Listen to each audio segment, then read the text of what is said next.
कि why mitosis does not take place in germ cell.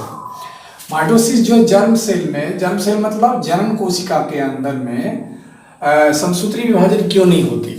अब germ cell क्या है, आप जानते हो कि पुरुष में पुरुष का जो जर्म सेल होता है, पुरुष का जो जर्म सेल होता है उसका नाम है टेस्टिस, और स्त्री का जो जर्म सेल होता है फीमेल में उसका नाम है ओवरी, अंडाशय।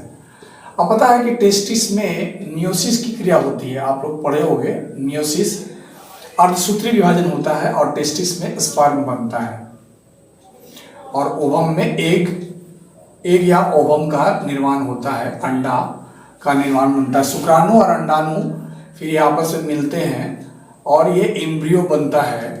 किसी भी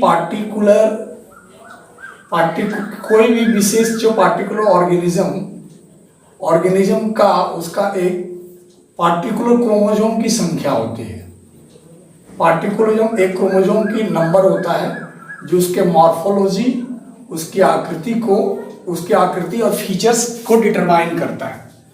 तो तुम लोग देखो, मैं कुछ बताना चाहूँगा। जैसे कि अगर तुम लोग जानते हो कि मनुष्य का 46, प्राइमेट्स में 48, डॉग में 78, कैट में 38, हॉर्स में 64। मनुष्य में 46 क्रोमोसोम है, इसलिए मनुष्य की तरह दिखता है। प्राइमेट्स, जितने भी प्राइमेट्स हैं, चिंपैंजी वगैरह है, जो बनमानुष वगैरह है, उसमें क्रोमोसोम 48 है। देखो वो मनुष्य से थोड़ा सा मिलता जुलता है, इसलिए मनुष्य से मिलता जुलता चिंपैंजी की तरह दिखता है। कैट्स में अगर देखें 38 क्रोमोसोम की संख्या अलग हो गया, इसलिए वो बिल्ली की तरह है। हॉर्स में 64 क्रोमोसोम है, इसलिए वो 64 क्रोमोसोम है। तो उसकी आकृति, उसके लक्षण, उसके गुण, ये क्रोमोसोम की संख्या उसको निर्धारित करती है। तो इतना लिखने के बाद में तुम लोग क्या देखोगे कि मनुष्य में ये मियोसिस जब होती है तो मियोसिस में क्रोमोसोम की संख्या आधी हो जाती है। मान लो कि 46 क्रोमोसोम है तो यहाँ पर 23 क्रोमोसोम और यहाँ भी 23 क्रोमोसोम हो जाएगा। यहाँ पर भी स्पर्म जब बनेगा तो 23 हाफ हो जाएगा और इसमें भी 23 होगा। पता है कि पिता से 23 क्रोमोसोम और माता का जो स्पर्म और शुक्राणु और अंडाणु जब मिलते हैं तो एम्ब्रियो बनता है, तो फिर से 46 क्रोमोसोम देखो इस्टेब्लिश हो गया।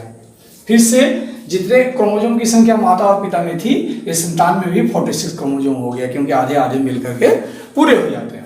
अगर ये नहीं होता, अगर इसके जगह पूछ रहा है अगर माइटोसिस होता तो क्या होता। माइटोसिस होता तो यहाँ पर पूरी तरह से 46 क्रोमोसोम आ जाता, यहाँ से भी 46। पूरा माइटोसोम में क्रोमोसोम की संख्या आधी नहीं होती, पूरी रहती है।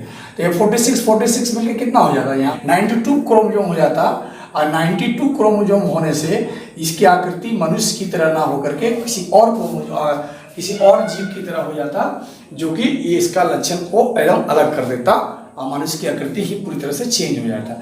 इसलिए मियोसिस होता है जो उसके स्पीसीज, उसके पीढ़ी दर पीढ़ी उसके क्रोमोसोम की संख्या को पार्टिकुलर विशेष कायम रखता है और मनुष्य उसकी आकृति, उसके गुण और लक्षण को भी मनुष्य को मनुष्य बनाकर रखता है।